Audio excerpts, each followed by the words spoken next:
Visa experts.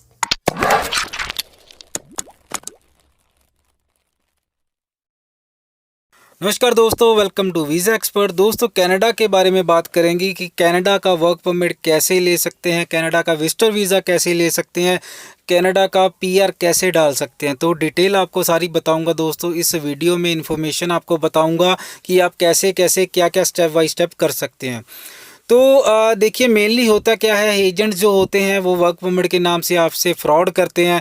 तो इसलिए आप अपनी फ़ाइल खुद प्रिपेयर करके खुद अप्लाई कर सकते हो। पहले तो क्या होता है, देखिए दोस्तों, अगर आपके पास गूगल पे सर्च करते हो, कनाडा की बहुत सारी ऐसी जॉब्स आ जाती हैं जिस पे उस पे लिखा होता है कि आप इस पोस्ट के लिए अप्लाई कर सकते हो, और वो काफ़ी कैटेगरीज होती है वहाँ पे। तो एजुकेशन के आधार पे आप उस पर अप्लाई कर सकते हो, ठीक है। अगर ये भी नहीं करना आपने, तो क्या करना है, आप अगर कोई आपका रिश्तेदार रह रहा है या कोई आपका नॉन में कनाडा में रह रहा है, तो आपके लिए जॉब सर्च कर सकता है। वो कैसे दोस्तों, जहाँ पे वो काम कर रहा है, अपने एम्प्लॉयर को बोल के कि मेरा कोई रिलेटिव है इंडिया में या कहीं किसी भी देश में है, वो आपकी वैकेंसी बुक कर सकता है। पहले तो इसका प्रोसेस क्या होता है, देखिए दोस्तों, अगर आपने कनाडा का वर्क परमिट लेना है तो उसका क्या प्रोसेस होता है कनाडा में। ये पहले जो वैकेंसी निकलती है, क्योंकि आधार है कि जो कनाडा में वैकेंसी निकलती है पहले कैनेडियंस के लिए होती है, ठीक है। उसके बाद फॉरेनर वर्कर के लिए होती हैं, अगर उनमें से कोई सिलेक्शन नहीं होती, क्योंकि पहले वो न्यूज़पेपर में ऐड डालते हैं। न्यूज़पेपर में ऐड डालने के बाद जो वैकेंसी फुल नहीं होती हैं वो उसका प्रोसेस होता है, जो फॉरेनर वर्कर के ऊपर डाल देते हैं, उनका डॉक्यूमेंटेशन करके, उनका ऑफ़र लेटर करके। उसके बाद जब LMIA आता है, फिर एम्बेसी में पेश होता है, बंदा पूछता है एम्बेसडर कि आप इस बंदे को बुलाना चाहते हो या इसको क्यों बुलाना चाहते हो। तो सारी डिटेल जो एम्प्लॉयर उसको देता है, और उसके बाद आपका वर्क परमिट अप्लाई होता है, ठीक है। तो इसके 3-4 तरह के स्टेप होते हैं दोस्तों। वर्क परमिट लेना इतना आसान नहीं है, तभी बोलते हैं कि 6-6 7-7 महीने क्यों लग जाते हैं कनाडा का वर्क परमिट लेने के लिए।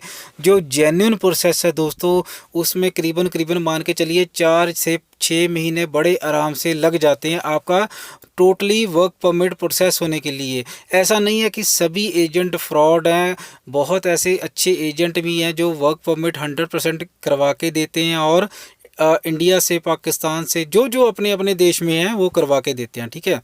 तो दोस्तों, कनाडा का वर्क परमिट इतना मुश्किल भी नहीं है, बट इतना आसान भी नहीं है। बट आपको नॉलेज होनी चाहिए उस चीज़ के बारे में कि मेरा प्रोसेस कहाँ चल रहा है, कैसे हो रहा है, कैसा मेरा पेपर आ रहा है, कहाँ मेडिकल हुआ मेरा। तो ये सारी बातें सोचने वाली होती हैं, ठीक है। पहले तो दोस्तों आपका ऑफ़र लेटर आता है। ऑफ़र लेटर होने के बाद आपका एग्रीमेंट आता है जिस पे सारी डिटेल लिखी होती है, ठीक है। उसके बाद दोस्तों आपका LMIA आता है। LMIA होने के बाद आपका मेडिकल होता है। जो एम्बेसी से अप्रूव्ड होते हैं डॉक्टर, उनके पास आपका मेडिकल मेडिकल होने के बाद दोस्तों आपकी जो फाइल है एम्बेसी में चली जाती है, ठीक है। उसके बाद आपके बायोमेट्रिक की डेट आती है। बायोमेट्रिक की डेट आने के बाद आपका जो है वर्क परमिट इशू हो जाता है।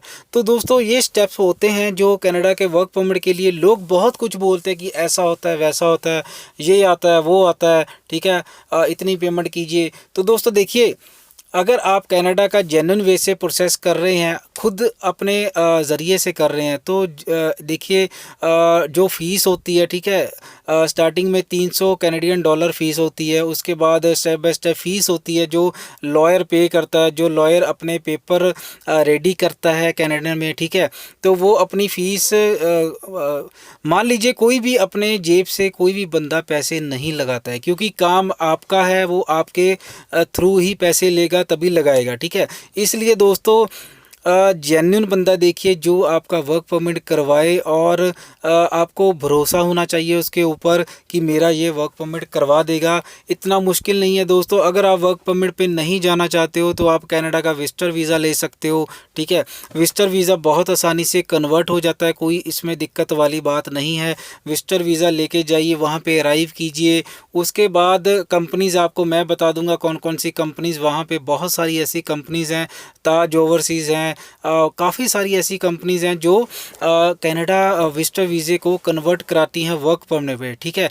देखिए दोस्तों, वर्क परमिट होता है, उसके बाद वो पीआर जेन्युइन पीआर मिलती है आपको, और स्कोर पे बेसिस पे आधार पे आपको पीआर मिलती है। बाकी आपको धीरे धीरे सभी समझ आ जाता है जैसे आप कनाडा में जाते हो।